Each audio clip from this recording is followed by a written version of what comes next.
Topic है movement of particles in matter. ठीक है, आपको जैसे पहले भी बताया था कि मैटर के पार्टिकल्स हर वक्त मूव करते रहते हैं। लिहाजा एक स्वीडिश साइंटिस्ट जिसका नाम था रॉबर्ट ब्राउन, ठीक है, रॉबर्ट ब्राउन उसका नाम था, उसने नोट किया कि पोलन ग्रेन्स जो हैं वो इस तरीके से मूव करते हैं पानी में, जैसे किसी चीज़ को जैसे झटके लगते हैं, इस तरीके से पोलन ग्रेन्स मूव करते हैं। और पार्टिकल्स की ये जो जिगजैग वाली जो मूवमेंट है उसको नाम दिया गया था ब्राउनियन मोशन का। ठीक है, पार्टिकल्स की जिगजैग मोशन को ब्राउनियन मोशन का नाम दिया गया था। अच्छा, अब बात करते हैं डस्ट पार्टिकल्स की।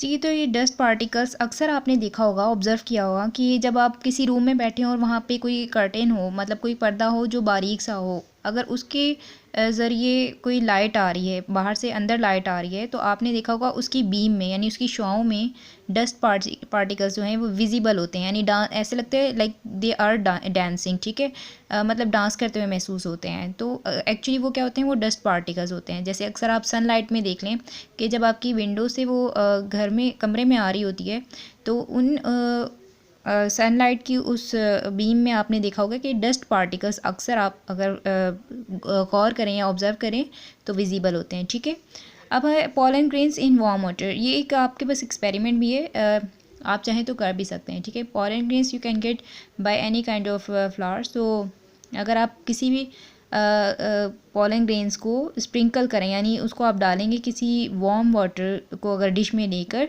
उसकी सतह पे अगर आप डालेंगे पोलन ग्रेन्स, तो आप ये ऑब्ज़र्व करेंगे कि पानी की सरफेस पे वो डांसिंग करते हुए नज़र आएंगे। अच्छा, अब है मिक्सिंग ऑफ पार्टिकल्स।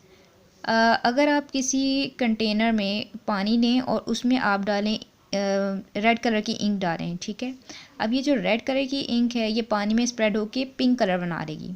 कैसे कि जो इंक के पार्टिकल्स हैं वो वाटर के पार्टिकल्स के दरमियान, जो उनके दरमियान स्पेस है उसमें फ़िल हो जाएंगे, और फिल होने के बाद वो एक नया कलर बना लेंगे, पिंक कलर। ठीक है, यानी वाटर के पार्टिकल्स और इंक के पार्टिकल्स जो हैं वो क्या करेंगे, जो जो स्पेस जहाँ पर है वाटर के पार्टिकल्स के दरमियान जो स्पेस है वहाँ पे क्या करेंगे, वो पुट हो जाएंगे। ठीक है, पुट होने के बाद वो पिंक कलर जाहिर करेंगे। इस अमल को कहते हैं डिफ्यूज़न। यहाँ पे एक प्रैक्टिकल भी है, आप चाहो तो कर सकते हो, लेकिन बहुत ही प्रिकॉशंस के साथ। ठीक है,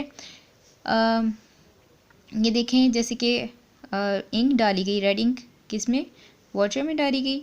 अब ये ब्लेंड हो जाएगी या मिक्स हो जाएगी तो कौन सा कलर देगी, ये इंक देगी पिंक कलर। ठीक है, इस अमल को कहते हैं डिफ्यूज़न।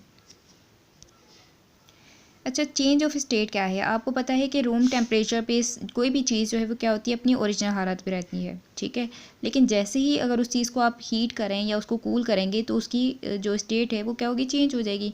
अब पार्टिकल्स क्या होते हैं कि जब इनको किसी स्टेट, मतलब अगर आपने हीट किया है या कूल किया है तो मैटर के जो पार्टिकल्स हैं वो एनर्जी लॉस कर देते हैं, जिसकी अफेक्शन ये होती है कि उनके जो स्पेस होती है उनके दरमियान, उनके पार्टिकल्स के दरमियान, वो या तो इंक्रीज़ होती है या डिक्रीज़ होती है, जिसके नतीजे में क्या होता है कि चेंज ऑफ स्टेट होती है, यानी नई चीज़ जो है वो दरियाफ्त होती है।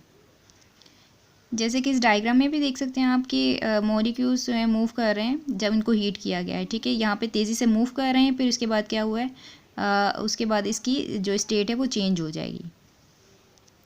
यहाँ पे टॉपिक है एक्सपेंशन। एक्सपेंशन का मतलब होता है फैलाव। किसी चीज़ को अगर हीट किया जाए तो इसके पार्टिकल्स क्या करते हैं, एनर्जी हासिल करते हैं और तेज़ी से मूव करने लगते हैं फास्टर रेट पर।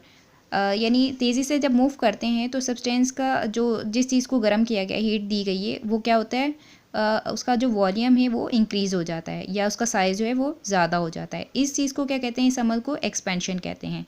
यानी किसी भी चीज़ को, अगर किसी शय को हम गर्म कर रहे हैं, हीट दे रहे हैं, तो उसके पार्टिकल्स ने एनर्जी हासिल की और वो तेज़ी से मूव करने लगेंगे और उनके साइज़ और वॉल्यूम में भी इजाफा होगा। इस चीज़ को हम कहते हैं एक्सपेंशन।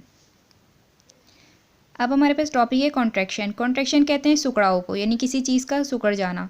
अगर किसी चीज़ को हम कूल करते हैं तो इसकी जो एनर्जी है, इसके पार्टिकल्स की एनर्जी ख़त्म, लूज़ हो जाती है, यानी ज़ाया हो जाती है। ठीक है, और उनकी स्पीड भी स्लो हो जाती है, जिसके नतीजे में क्या होता है कि इनका जो वॉल्यूम है या साइज़ है वो डिक्रीज़ होता है, यानी घटता है। और इस चीज़ को, इस अमल को हम कहते हैं कॉन्ट्रैक्शन, यानी किसी चीज़ का सिकुड़ जाना। अगर हमने उसको कूल किया है तो उसकी एनर्जी क्या हो गई है, लॉस हो गई है और उसकी स्पीड भी स्लो हो गई है, जिसके नतीजे में क्या हुआ है, वॉल्यूम और साइज़ क्या हो गए हैं, डिक्रीज़ हो गए हैं। अब है टॉपिक हमारे पास मेल्टिंग। मेल्टिंग जैसे कि मेल्ट का मतलब होता है पिघलना। जब हम किसी सॉलिड को गर्म करते हैं, हीट करते हैं, ठीक है, उसको जब हरारत देते हैं तो इसके पार्टिकल्स एनर्जी एब्जॉर्ब कर लेते हैं और तेज़ी से मूव करने लगते हैं। और क्या होता है, इनका जब रेट फास्ट हो जाता है, इनकी मूवमेंट ज़्यादा हो जाती है, तो ये क्या करते हैं, अपनी ओरिजिनल पोजीशन से दूर दूर होने लगते हैं। फिर क्या हुआ कि इनका जो वॉल्यूम है वो बढ़ जाता है। अब क्या होता है कि जब आप इसको ज़्यादा हीट देते हैं तो ये और एक्सपेंड्स होता है, ठीक है, और बढ़ता है और यहाँ तक कि मेल्टिंग पॉइंट तक पहुँच जाता है और लिक्विड बन जाता है। जैसे कि आपके पास एग्जांपल है, ये आइस है। आइस को आप देखें, अगर आप इसको मतलब इसको हीट करते हैं तो आपने अक्सर देखा है कि इसके पार्टिकल्स मतलब आप देख नहीं सकते, लेकिन फिजिकली आप देखते हैं कि ये मेल्ट होना शुरू हो जाती है। अंदर इसके पार्टिकल्स क्या होते हैं, तेज़ी से मूव कर रहे होते हैं, ठीक है, अपने अंदर एनर्जी एब्जॉर्ब करके तेज़ी से मूव कर रहे होते हैं, जिसके नतीजे में क्या होता है, ये लिक्विड फॉर्म इख्तियार कर लेती है। आइस जो है क्या बन जाती है, मेल्टिंग होने